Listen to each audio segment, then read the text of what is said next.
Welcome back. We mentioned in our last segment, Democrats have formed a task force co-chaired by Connecticut's 3rd District Congresswoman Rosa DeLauro to fight back against what they believe is harm coming from the Trump administration. Joining us to talk about the response to the changes and how Social Security might be impacted is 1st District Representative John Larson. Congressman, welcome. Be with you, Eric. I got to tell you, it's good to see you and see that you're well. There was so much publicity this past week about the medical episode. And I'll tell you, one of the ways I prepare for these interviews is I go on Google News and make sure I've read everything that's been written about you. I couldn't get through enough pages. It was all health stuff. So tell us what happened and how are you doing?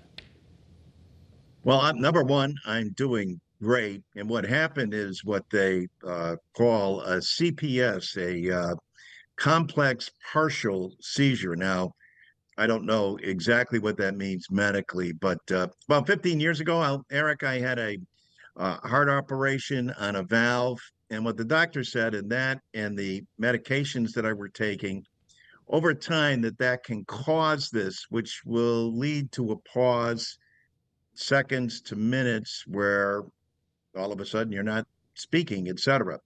The good news is, and the prognosis is that it's easily dealt with medication, and it was fine. And I didn't even notice that it happened. So, and had 3 meetings right after I was on the floor, etc.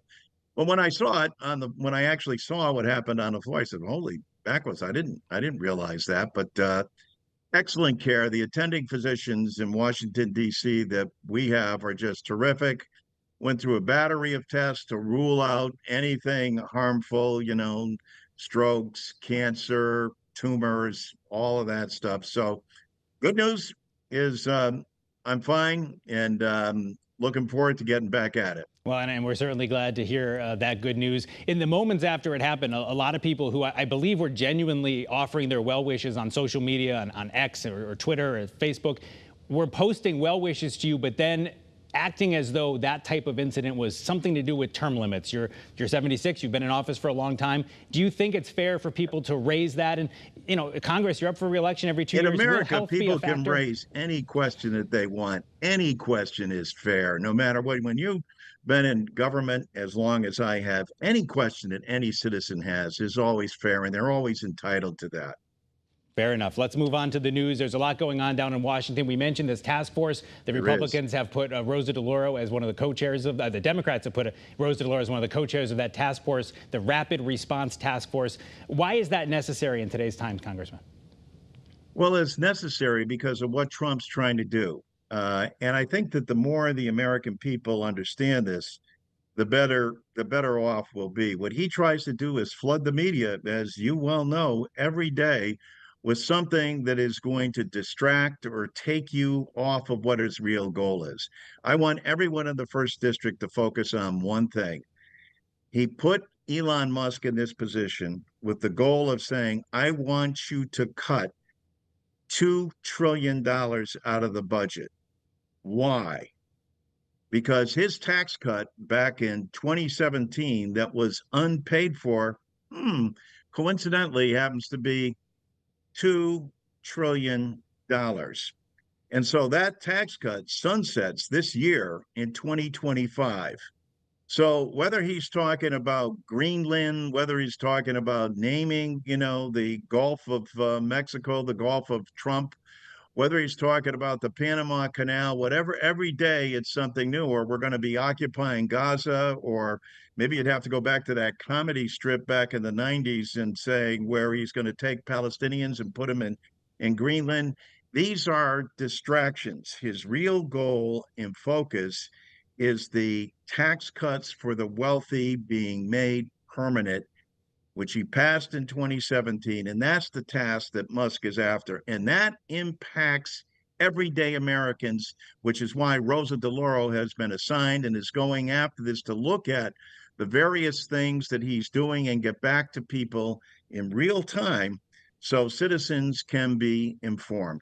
We just had Ben Proto, the Connecticut Republican chair, on in the segment before this, Congressman, and he said that he thinks that Trump is doing exactly what he promised on the campaign trail. And he gave some examples that you certainly could say, some of the cuts, some of the border things that he has done, many of the things that he promised. There was a CBS News poll that said voters nationwide believed he has been doing what he promised.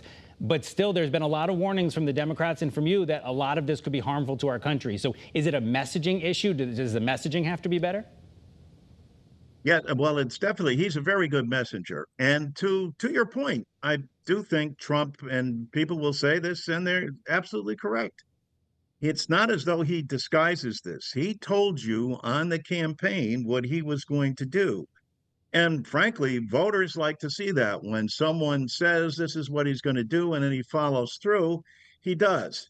Although I haven't seen inflation disappear, I haven't seen the peace process that was supposed to be over with take place, et cetera. Those, of course, are going to take time, et cetera. But yes, it's all about messaging, and Trump is a master messenger. As I said, the focus here ought to be as well on what he does to distract and take people away from thinking about this. Imagine being on the stage with Netanyahu and coming out with a plan about how the United States is going to take over Gaza. What was everyone talking about for the remainder of the weekend and it's still into this week? Now, he didn't say that on the campaign trail, number one, but number two, it was this enormous distraction. But meanwhile, every day they are focused on making sure that they're going to come up with the cuts required to get to that $2 trillion goal. Our responsibility is to inform citizens and to be aware of what these cuts will mean to your Social Security. The Republicans were on the television today just talking about, oh, yes, because 70% of our budget, Eric, and you know this, but a lot of citizens, though, 70% of the budget is Medicare, Medicaid, Social Security, and defense. Those, all three of those are direct hits to the state of Connecticut when you're looking for $2 trillion, including defense. But we're really focused on the impact that this is going to have on the SNAP program, on what it's going to have on healthcare, and what it will mean for Social Security recipients. And that's why we're so focused on this. Social Security, Eric, hasn't been enhanced since 1971. It's long overdue that Congress step up, and we hope he puts something forward so that we can have a debate on the floor. He's got a proposal for tax cuts, but he doesn't pay for them. That would further put us in debt by $978 billion.